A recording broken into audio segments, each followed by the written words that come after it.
What's up, everybody? Welcome into this episode of Flippin Bats, where we talk to Joe Musgrove, starting pitcher for the San Diego Padres, who I got to know very well in the minor leagues. We played against each other, played with each other when he was in the Astros organization, and a good friend of mine now. And talked to Joe Musgrove about playing against each other, his offseason trip to Antarctica where he set a world record. We'll talk all about that. I talked to him about the history he made here in San Diego and that infamous moment in the playoffs where the umpire stopped the game, come up to him and caressed his ear. But there's so much more to that story. So without further ado, here's the interview. It's a blowout. 8th inning, 10-3. Bases are loaded for Verlander, who waits on a 3-0 pitch. He swings, and it's a high fly ball, deep center field. It is gone! Home run! And a huge bat flip to celebrate. All right, Ben, start the show already.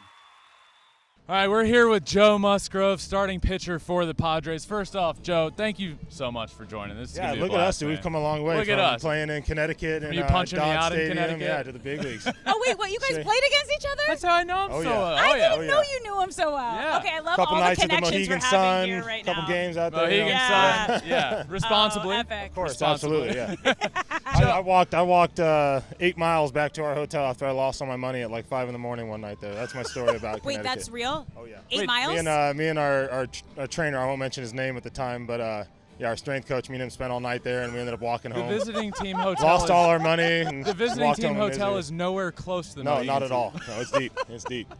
Joe, Epic. I gotta ask about this offseason for you. Baseball season is so long. Most people take like a trip to Bora Bora or Hawaii or something. You went to Antarctica. How did that come about? Yeah, a little outside the box. I actually met a guy out on a fishing trip last year during the season, and we became really good friends in a short amount of time on that trip, and went together and got dinner one night with the girlfriends, and he was telling me about what he did, and I was kind of just getting to know him. And he told me about how he had moved down to South America to do a year of travel after he got out of the military, and ended up staying for like 6 years and never came back, and was ordered a van that he was going to drive from the tip of Argentina all the way up through California and just hit that whole stretch all the way up and kind of like van life it. So he was sitting in a parking lot waiting for parts at the dock where this ship took off from Ushuaia that would go to Antarctica, and they asked him to go on this trip, and long story short, he ended up working for them for years as like a travel agent and a guide on those tours. So he was telling us about that, and kind of a bucket list trip for my girlfriend and myself, and we decided to wrap in a charity aspect and involves Challenge Athlete Foundation, who's a group in San Diego that provides prosthetics, wheelchairs, travel expenses, anything you need for people that have limb deficiencies and want to continue to, live out their dream through sports. They provide all the things that they'll need to continue to do that. So we partnered with them. We did a fundraiser, raised close to $100,000 in one night, and was able to use those funds to take a couple of the athletes and some of their team with us out there. So You threw a pitch up there, right?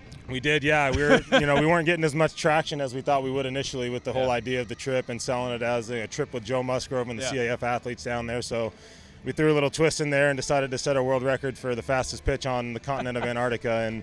And the process of going through the paperwork and all the clearances and regulations we had to do to be able to throw the pitch down there was about 4 or 5 months of work. Yeah, Jesus. Everything from, picking up the right backdrop and making sure that there was going to be no animals harmed in the way, that the ball wouldn't be lost. A limit of 5 throws only. So it was a big process, but it turned out perfectly, and it went really well. That's awesome. So. Oh, that's so awesome. Now, growing up here in San Diego, I know you're a big music fan, specifically a Pepper fan. You got their Skull Canuts tattooed on your wrist, so I got a little message for you from the boys. Oh, let's see it. Brother Musgrove, love you so much, my man. Keep crushing it this season. Those Skull Canuts on your glove hand are just red hot always. Pepper Ohana is in full effect. Musgrove, all the love. All right. Dude, they are the greatest people ever. You know that firsthand. They're awesome family, people, man. Your family immediately is Absolutely, so yeah. And it's a good spot, too. Every time I'm in every picture I have, it's see like it. first thing right in the frame. So, yeah. It's so epic. Yeah. Now that the Chargers are out of San Diego, you guys are the main show in town. Yeah. Being born and raised here in San Diego, what's it like for you to be playing for the hometown team and then to have an ownership group that's so invested in this team? Yeah, you said it right there. The idea of playing for your hometown team as a kid growing up is everyone's dream, and you get to the big leagues. And I think I'm fortunate to have taken the path I did, where I spent a few years in Houston as like a rookie with a bunch of big name players, and got the experience of what the big leagues is like, and then got to take some of the stuff I learned there over to Houston or over to Pittsburgh for 3 years and try to develop my game a little bit. Got back in the starting rotation, and then came here as a well-rounded big leaguer, and got my opportunity in my hometown at a time where the team's the best it's been in the history of the team, probably. Aside from some of those Tony Gwynn years, the most exciting time for baseball in San Diego, and I just feel super fortunate. And like I said, coming at this time in my career as opposed to coming up here as a rookie, running amok at 23, 24 years old in my hometown, it might have been a mess, but I think everything's worked out well, and I just feel super fortunate to have a chance to play here. I imagine did you grow up a Chargers fan? Yeah, absolutely. Chargers, Padres. I was like a hometown kid. Just grew up watching. You experienced them leaving town. Obviously, it wasn't that long ago. I think 6-7 years ago they leave. But you experienced a hometown team leaving, similar to what's kind of going on in Oakland right now with the A's leaving. It's all but a done deal. What are those fans feeling right now that are going to be losing a hometown team? Yeah, it's extremely frustrating. As a fan, you want nothing but an entertaining product to go watch every night, especially with the cost of going to a game and buying your family drinks and tickets and parking. Yeah. It's not a cheap expense. So guys want to go to a game and have a good experience. And, in a city like San Diego, there's so many fun things to do and so much cool stuff to do that teams aren't going to go to the field every night and watch a losing team. So, I feel for those fans there to be, putting in year after year of, support and just waiting for that moment of a good product on the field. I know they had a stretch of good baseball in Oakland. So those fans know what it's like, and everyone that plays baseball know what that atmosphere is like in Oakland when that place is rocking. It's one of the best. So, heartbreaking for those fans, and I know they're going to be very frustrated and stuff, but I thought it was cool to see everybody come out the other night and support and show that they do still have love for baseball in Oakland. When I think San Diego, as a baseball guy, my mind goes to Tony Gwynn. And today is the 9-year anniversary of him passing away. You growing up here, rooting for the Padres, growing up watching him play, what does Tony Gwynn mean to you? I mean, he's everything. He was a role model for us. If you're a kid in San Diego, him and Trevor Hoffman were the two guys that people came to watch. You came to watch Tony hit, and you stayed till the 9th to hear Hell's Bells and watch Trevor shut the door. So I grew up on that, and, as a kid, you fall in love with Tony for the baseball player and, the excitement that he brought on the field. And then as you get older, you start to see his impact in the community and the things that he did in his town and in the way that he took care of the people from the city he was playing in. Being a kid from San Diego playing in my hometown, now I have a chance to kind of follow in his footsteps and do some things for the community and for the city of San Diego that, can, really improve things here. Did he recruit you at San Diego State? He was the coach there when he did. I was a sophomore in high school and my dad got sick and I had some grade issues and whatnot, and he was on me as a prospect to maybe come to San Diego State. That's and great. He came out and talked with me for a long time, and we talked about family, we talked about the work ethic and the program that he's running over at San Diego State, and it was a perfect fit for us. So he was the one that recruited me out of high school. That's and I think sweet. he passed away and would have passed away in the years that I had been there had I gone to school, but I ended up signing out of high school and taking that. It's really cool to hear just how much this city and this community means to you growing up here. And you made history throwing the first no-hitter in franchise history for the Padres. What do you remember from that night? If you remember, the moment, kind of take us through it. Yeah, I mean, it was mayhem. I've never gotten that close to a no-hitter in my life. It's Little League, travel ball all the way through. You faced me for 9 straight innings. And as you're coming through those last final outs, you're doing everything in your power to not think about the fact that the no-hitter's on the line. You're just trying to focus on getting outs, and you're kind of in this zombie mode of just complete focus and not paying attention to the outside stuff. And then you get that last out, and it's just an eruption. I mean, it felt like a World Series type celebration on the field. I know how much it meant to the fans of San Diego, and I think that's been the most enjoyable part is, over the 2 years since that moment happened, being able to see people on the streets or see people out at a restaurant and have the chance to sit with them and them tell me their story of where they were when the final out was recorded and how long they've waited and the moment they shared with their kids. It's that's the most exciting part of it all. The accomplishment's cool and they'll be in the history books, but those moments and those memories that people created in that moment was the best part of it. Up there with the best part of it had to be No Joe, the double IPA that came out of this. How did that happen? Yeah, dude, a lot of cool things came from that. It's funny. I was talking with the resident brewing team about a week before that road trip, and they had actually talked about how I think Mason Ale Works had done a beer with Clevenger, and they're like, we can't let them be the only guy in San Diego with the player's beer, so we got to make one for you. I said, you know what, we're heading out on our first road trip. Let me get that out of the way. When we come back, we'll sit and talk. And then that first game on the road, I threw the no-hitter. Yeah. So he texted me the next day. He's like, I don't mean to rush you here, but now's the time to go. We got to make a move on this thing. So I got to go into the brewery and help pick out the hops, pick out the flavoring notes and stuff. And so you were invested in it. Yeah, Like, I got to be part of brewing that first Cool. batch of it. Do you like it now that it's incredible. done? Yeah, it's actually it's a double IPA, so it's a little stronger, Yeah. but the flavors are incredible. I mean, One and I'll done. make sure I get you guys some before you leave. I got some stocked up in the clubhouse. I love it. Well, let's talk about this season, because there was extremely high expectations for this team coming into this year. Got off to a little bit of a rocky start, but it seems like things are starting to turn around a bit. How have you seen this group kind of come together to make that shift? Yeah, I mean, I think, obviously the expectations are there. We've tried to, remove the expectations from what are the fans expecting, what's the city expecting, what's baseball expecting of us, and kind of switch that to, what are the expectations we have for ourselves and in our daily work. The expectations should be that we're going to show up on time, we're going to show up prepared and ready to work, and we're going to give all our effort. Those are the type of expectations that we have for ourselves. And we figure if we knock those things out and check those boxes, that the results will start to follow. And I think early on we were, maybe a little bit caught up in the fact that we did have so much power on our team, that, we were going to drive the long ball and we were going to score our runs through slugging. Yeah. And we didn't have that out of the gate. A lot of our guys scuffled. I don't know how much of that is, having new guys in the lineup, some new faces and stuff, or guys doing the WBC and maybe not feeling quite as prepared. We had some injuries and, things lingering. I know Bogey was going through it for a long time. So we got a little caught up in that, but I think lately down this last week or two, we've been doing the small things, right, paying attention to detail. Our defense and pitching has been really, really good all year.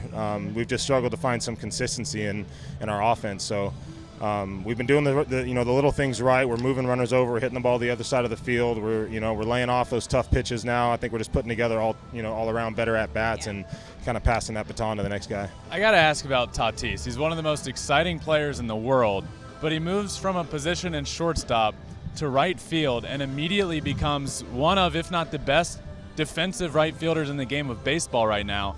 How does he do that? I mean, that's not easy to just switch positions at the major leagues and become one of the best. No, and I think people undervalue that because, as the everyday fan that watches baseball, you think a professional athlete would be capable of, playing a position. You're doing the same thing. You're catching the ball, you're throwing the ball.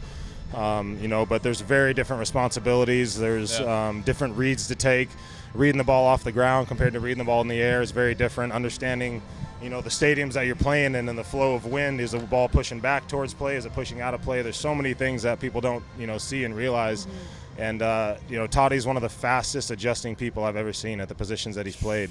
If you saw him when he first adjusted to right field, it was very choppy as far as getting to the ball and breaking down and tracking it. Yeah. He had that feeling of wanting to constantly make that outrageous play, so he had a few, errant throws or he's thrown to the wrong base trying to be over aggressive. And just his IQ over the last couple months of being aware of where guys are at, the internal clock of how much time he has to get rid of the ball, getting it to the right bases, doing the little things like hitting the cutoff man instead of overthrowing and trying to get the big out. All the little things that you see the best outfielders do, he's starting to do those things, and he's been one of the best. I mean, the game he had the other night was one of the most impressive single-handed games I've ever seen. I think a homer, a couple doubles, a walk, 2 stolen bases. Nobody's ever had a game like that. I mean, it was in history. outrageous. He single-handedly could have won us that game. So it's fun to watch, man. You get something exciting with him every night. How about you? How are you doing? I saw you threw well the other night. I saw a report come out. You're dealing with elbow. I mean, I've been hit by all these funky little injuries this year. I broke the toe in spring with the kettlebell. Yeah. My stupid ass was running. Sorry for the language. I was running on the field barefoot out in Mexico. Burned my feet out there. Ooh. My rehab start back. I throw a ball, fall, and sprain my AC joint. I've got this elbow thing going on. So I feel like I've just been dealing with these constant little things that's kind of taken away from my ability to go out there and focus on the execution and development of pitching as opposed to spending all my time in the training room just trying to get healthy enough to be out on the field. So I feel like I'm starting to hit a little bit of a stride here, finding my rhythm, starting to settle in. A lot of my preparation work, I missed all of spring, so I really built myself up and got ready in real games down in AAA. So it wasn't the ideal setup, but I feel like I'm starting to find my stride a little bit. We got to put little bumpers on you. I know, right? You got to bubble wrap me now. Let's go back to the playoffs, though. When you're on the mound facing the Mets, the umpire stops the game to come and give your ear a nice little massage there.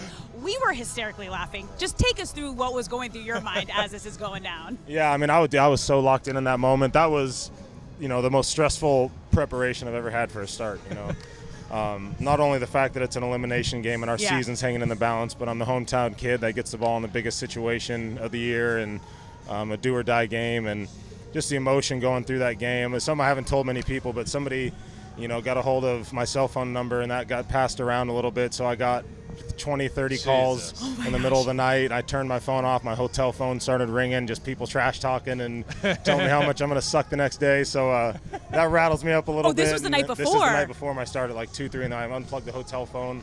It was just a lot of stress leading up to that start. But in that moment, man, I was so focused and so locked in. I didn't feel like there was anything that could take me off, my game. But I didn't have anything to worry about. I knew I had nothing for them to find, so they were coming out. In the moment, you're so aware of everything, like hyper aware that I saw it as a tactic to throw me off or switch up the rhythm, and I just kind of tried to focus on it and then worry about that stuff after the game. I think it's kind of ironic they've had 2 guys get popped since then, but it's baseball. I get it. As a manager, he's doing everything he can to give his team a chance and keep them in the game. So, I don't hate it. It's what it is. It looked like it locked you in. It motivated you even more after that. My stuff got better from that moment on. So, for sure. Maybe that's what I needed, that last little push to get those last 6 outs. Yeah. Last one for you. You're opening up your own training facility here? I am, yeah. Me and my trainer, Jono, we've been training together since 2014. And when I first met him, he was working under somebody else, EM Speed and Power, and he had been working for them for a while, and he wanted to move on and kind of open up his own spot and kind of run things the way he wanted to. And we moved into like a 2,000 square foot facility. In between the move, we had an off season where we didn't have a gym at all. So we were training out on the beach with kettlebells and med balls. We were borrowing gym space from whoever we could, but his training has been so good, and my career has just taken off since I started working with him. That's awesome. We always had the idea of opening up a facility, with the ideal size and spacing and the proper PT and all the things that we would want in one space. And, I signed my contract, and financially now I'm in a spot where I'm able to do that. So we got a lease to a building in January, and we're planning on opening up July 6th. Awesome. It's called Symbiotic Training Center. It's going to be up in Miramar, but it's a one-stop shop for everything, man. We got PTs, massage therapists, acupuncture. We have a hydrotherapy room, recovery room, like 6,500 square feet of training space. It's a full deal, man. It's really, really sweet. So we're planning on opening that up. But the idea is to get the San Diego athletes, the kids coming through middle school, high school, give them an idea of the things that it requires on a daily basis to be a big professional baseball player. Not only the weight room work, but the PT, shoulder therapy work, the recovery type things, nutrition. We plan on covering all those things there and kind of giving people the opportunity to come in the building, get your workout, your PT, your recovery all done in one spot. So. Yeah. Joe, that's awesome, man. I'm so pumped for everything for you. Keep killing it, man, and thanks for joining us. I appreciate it, guys. It's a pleasure. All right, buddy. See ya. All right, just wanted to thank Joe Musgrove again for joining us. That was a blast of a conversation. The guy, he's just an all-time human. Played against him. His trip to Antarctica was awesome, by the way. Great trip. His brewery, I know I drank it. I drank it. Joe? No Joe? Yep. Check IPA. it out. It was great. Resident Brewing. That was awesome. But Joe Musgrove, really good guy. Thanks again for joining us. And make sure you check out our Monday episode. We're also going to have a Monday bonus episode where we talk to Blake Snell. And then our Tuesday first episode will also come from here from Petco Park. A lot of stuff from down here in San Diego. Content. This has been an absolute blast. Make sure you guys are following along everywhere on social media, Twitter, Instagram, Facebook, TikTok. We're on YouTube at Flippin Bats Pod for all of it. And also make sure you're subscribed wherever you listen to your podcast, Apple, Spotify, wherever, at Flippin Bats Pod for all of them. Thank you all for listening. Until next time, my friends, peace.